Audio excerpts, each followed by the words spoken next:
Oke, assalamualaikum warahmatullahi wabarakatuh. Ketemu lagi dengan saya Miswan, tentunya di info seputar Gojek. Jadi video kali ini kita mau ngebahas ya soal kejadian kemarin di Jogja, di Kota Baru Yogyakarta. Soal konflik antara teman kita ya, ojol dengan migatsoan. Nah, kita mau ngebahas ini karena menurut saya ini penting juga gitu ya. Sebenarnya bukan masalah di Jogjanya aja, karena di kota-kota lain bisa jadi masalah seperti ini itu emang ada gitu ya. Emang ada, apalagi kayak misalkan di Bandung juga kan ada juga migatsoan, dan emang itu hampir mirip-mirip lah gitu. Jadi kita mau ngangkat topik ini karena menurut saya ini juga menarik untuk kita bahas gitu ya. Jadi silakan teman-teman simak video ini sampai selesai. Dan bagi teman-teman yang belum subscribe ya, silakan teman-teman bisa subscribe dulu supaya teman-teman nggak ketinggalan info-info penting dan menarik lainnya seputar Gojek.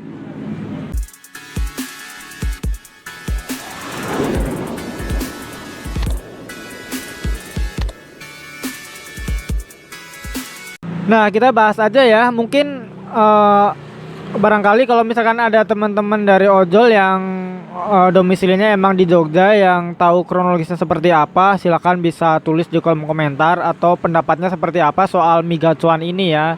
Karena sebenarnya saya di sini ngebahasnya mau secara umum, jadi bukan cuma di Jogja aja. Kalau di Jogja kan ini ya intinya ada konflik, dan udah ada kesepakatan juga ya bahwa dari pihak migatsoan akan mengeluarkan karyawannya, terus akan melaporkan juga ya, dan migatsoan juga ditutup sementara. Itu hasil dari eh, ya pertemuan kemarin ya, setelah diramein sama ojol ya. Cuman gini, saya mau bilang sebenarnya ini bisa jadi sebuah alarm ya bagi manajemen resto itu sendiri gitu ya. Jadi migatsoan ini kan di Bandung juga ada dua cabang untuk sekarang migatsoan ini. Jadi pas cabang yang pertama itu kan di Setiabudi, dan yang kedua itu di Pati Ukur. Cuman yang kedua ini baru bukannya itu belum lama. Dan saya selama jadi ojol gitu ya, karena migatsoan kan termasuk bisa dibilang baru juga ya, masih baru lah. Saya itu baru dapat tiga orderan migatsoan. Yang satu saya ambil karena ini pertama ya, pertama banget saya dapat migatsoan, saya ambil. Dan yang berikutnya saya selalu cancel ya. Meskipun saya kurang satu untuk ketupo, saya biasanya mending cancel karena ini masalah waktu juga ya. Ini biar tahu ya, mungkin kalau ada pihak manajemen dari migatsoan atau resto-resto yang mungkin pelayanannya lama gitu ya, mungkin bisa dipahami gitu ya. Ya nggak apa-apa, kita kan sharing gitu ya, biar mereka tahu gitu ya ojol itu gimana. Maksudnya kita kan kerjanya emang dikejar waktu, apalagi kalau misalkan Gojek itu sekarang bonusnya kita kan cuman mengharapkan di sore hari antara jam 3 sampai jam 10 malam gitu ya. Kadang malah jam 5 sampai jam 9. Kalau misalkan kita dapat satu order 1 jam lebih gitu ya, itu nanti waktu dari terbuang, ya bisa dikatakan terbuang gitu ya waktunya. Karena idealnya itu kan dapat makanan kita mungkin ada batasnya mungkin lah ya, itu bisa setengah jam itu masih bisa diterima, itu bisa diterima. Dan sebenarnya ini bisa jadi ada solusinya sebenarnya.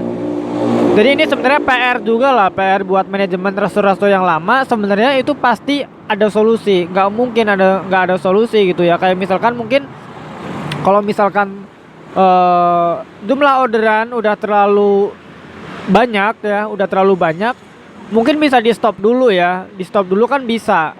Jadi selesaikan dulu yang udah masuk, habis itu baru dinyalain lagi. Atau kalau misalkan bang, kalau misalkan di aplikasi itu nggak bisa dimatiin, mungkin bisanya dikosongin menunya. Ya bisa aja dikosongin menunya gitu ya, dikosongin menunya dulu untuk sementara. Setelah itu baru adain lagi gitu ya, baru ready lagi. Itu kan bisa gitu ya. Intinya kita harus saling mengerti lah. Misalkan gini ya, kita nggak mau nyalahin salah satu aja. Misalkan kita dari pihak resto komplain, bang, kadang juga ada driver yang nggak sabaran.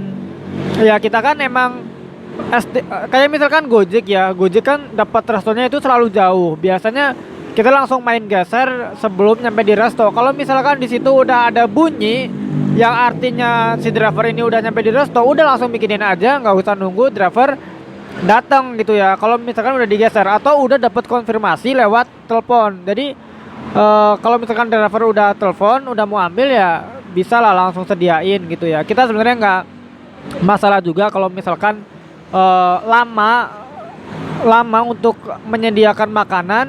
Kalau misalkan emang pesanannya itu banyak, misalkan berapa 10 porsi lama ya, itu kita bisa pahami lah karena ya ordernya banyak. Tapi kalau misalkan order 1-2 lamanya sampai berjam-jam, ya ini kan kita bingung juga kenapa bisa lama seperti ini ya. Misalkan bang, ini kan makanannya misalkan harus ngedadak gitu ya, bikinnya dadakan. Ya oke, kita ambil yang pertama ya, solusi pertama supaya aplikasinya itu dimatiin dulu untuk sementara, baru kita nyalain lagi. Atau ya kosongin dulu menunya, baru setelah itu adain lagi gitu ya. Intinya kita harus pinter-pinter lah, soalnya ini sebenarnya masalah klasik banget ya antara ojol dengan resto gitu ya. Ojol dikejar waktu, resto juga dia menganggap bahwa resto juga pengen cepat gitu ya. Tapi pengen cepatnya ini ada tindakan atau enggak? Jangan pengen cepet tapi tetap, karena ada juga ya bisa dibilang tetangga saya juga ya, tetangga agak jauh lah, beda RW gitu ya, beda RW. Ini ada resto ayam geprek. Dia itu dari awal buka dulu itu rame. Kalau jam makan siang bisa antri mungkin puluhan driver.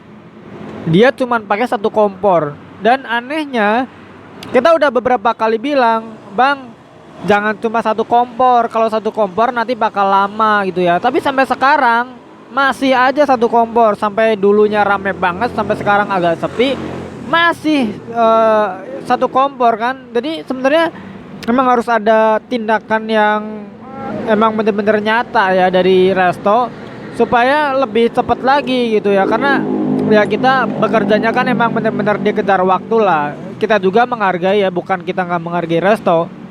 Tapi kalau misalkan nggak ada tindakan ya seperti apa gitu kan, nggak ada kemajuan gitu ya. Kita pengennya ya kalau misalkan orderannya banyak ya kita masih pahami, tapi kalau misalkan dikit sampai berjam-jam ya kita kan rugi juga karena kita dibayarnya bukan per jam gitu ya. Kalau mungkin dibayarnya per jam ya mungkin oke, nggak apa-apa lah, tapi kita kan dibayarnya per trip gitu ya. Apalagi dengan turunnya tarif gitu ya, sekarang jadi 6.400, itu kan ya kita rugi berkali-kali lipat lah kalau misalkan dapat resto yang kita harus nunggunya berjam-jam, terus kita harus bayar parkir gitu ya. Kayak dulu saya pernah dapat yang waktu promo set time itu kan, saya sampai habis buat parkir aja 10.000 lebih gitu ya, untuk parkir doang.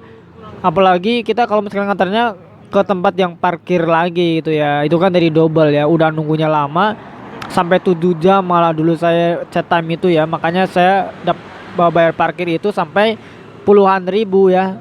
Jadi ya ini sih sebenarnya, mudah-mudahan ya mungkin ada manajemen resto-resto yang kalau suka bikin lama ya. Ya kita mohon maaf ya, bukannya nggak menghargai resto, kita juga menghargai, tapi ya mohon kerjasamanya gitu ya supaya tidak terjadi hal-hal yang seperti ini gitu ya, supaya ya semuanya lancar lah, restonya lancar, rame, kita juga rame gitu. Oke, jadi mungkin itu aja video kali ini ya. Ini sebenarnya pembahasannya lebih ke umum ya antara ojol dan resto, supaya nantinya mungkin tidak terjadi hal-hal serupa gitu. Oke, terima kasih ya bagi teman-teman yang udah nonton video ini. Jangan lupa ya subscribe yang belum subscribe channel ini ya, supaya teman-teman gak ketinggalan info-info penting dan menarik lainnya seputar Gojek. Oke, terima kasih. Wassalamualaikum warahmatullahi wabarakatuh. Salam satu aspal.